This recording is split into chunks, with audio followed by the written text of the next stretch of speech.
Brillanti Musicals, kull nhar ta' ħamis fit-8:30 dejjem fuq One. Aktar minn 63,000 beneficjarju madwar Malta u Għawdex se jkunu qed jibbenefikaw minn 5 pagamenti oħra li se jingħataw fit-tmiem din il-ġimgħa u li se jammontaw għal aktar minn 25 miljun euro. Tant ħabbar f'konferenza tal-aħbarijiet tal-Gvern indirizzata mill-Ministru responsabbli mill-qasam soċjali Michael Falzon flimkien ma' Segretarju Permanenti Mark Musu.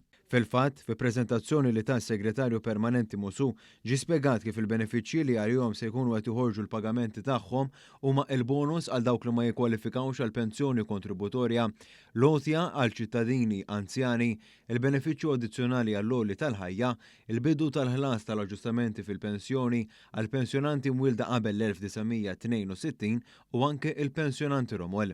12,963 persuna ser jieħdu bonus għaliex m'għandhomx biżżejjed bolol biex jibbenefikaw minn pensjoni kontributorja u dan ser isir b'nefqa ta' 7,200,000 euro. Hawnhekk il-bonus għal din is-sena serġa' jiżdied b'50 euro u jitlaq għal 500 euro għal dawk li ħallsu bejn sena u 4 snin kontribuzzjonijiet ta' sigurtà soċjali u 600 euro għal dawk li ħallsu bejn 5 u 9 snin kontribuzzjonijiet.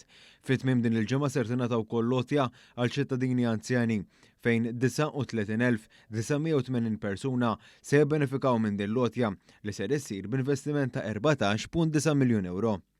Dawk fl-età ta' bejn 75 u 79 sena se jirċievu 300 euro fis-sena u dawk ta' 80 sena u aktar jitħallsu 450 euro fis-sena.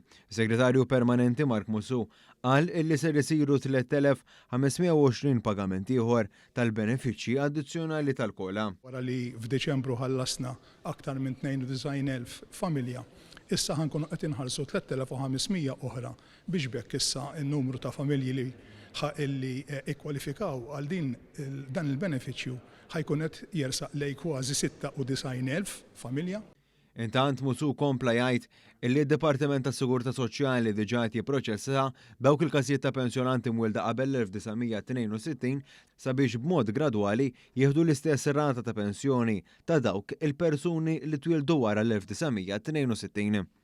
Hawnhekk qed nirreferi għal dawk illi s-salarji tagħhom kien jaqbes is-ceiling illi issa kif nafu qiegħed jogħla gradwalment, hawnhekk għandna kważi 5,000 pensjonant illi ħajjikkwalifikaw. Mid-9 ta' frar ser tingħata wkoll żieda addizzjonali għal 1,650 pensjonanti Romul bħala parti mitkomplija ta' proċess li għandu jwassal biex finalment sa 3 snin oħra jibdew jitħallsu l-pensjoni sħiħa li kellhom dritt għalija il-konjugi tagħhom kieku għadhom ħajjin. Millum f'pajjiżna daħal fis-seħħ patt soċjali ġdid. Patt soċjali li huwa mirat li ngħinu l-aktar dawk li huma vulnerabbli u li nżommu l-prezzijiet stabbli. Tħares lejn pajjiżi oħra nofs l-Ewropa jekk mhux iktar ħlif protesti u skuntentizza soċjali ma hemmx. F'pajjiżna wettaqna patt soċjali ieħor b'effett millum. Iż-żieda li tkun addizzjonali mal-15 euro li ħadu fil-bidu tas-sena tkun tvarja skont is-salarji li kellhom żwieġhom meta sfaw nieqsa. Quddiem dan kollu l-Ministru Michael Falzon ħabbar kif ir-rata ta' twettiq tal-miżuri tal-budget u li l-Ministeru tiegħu responsabbli għalihom hija ta' 68% sal-ewwel xahar tas-sena.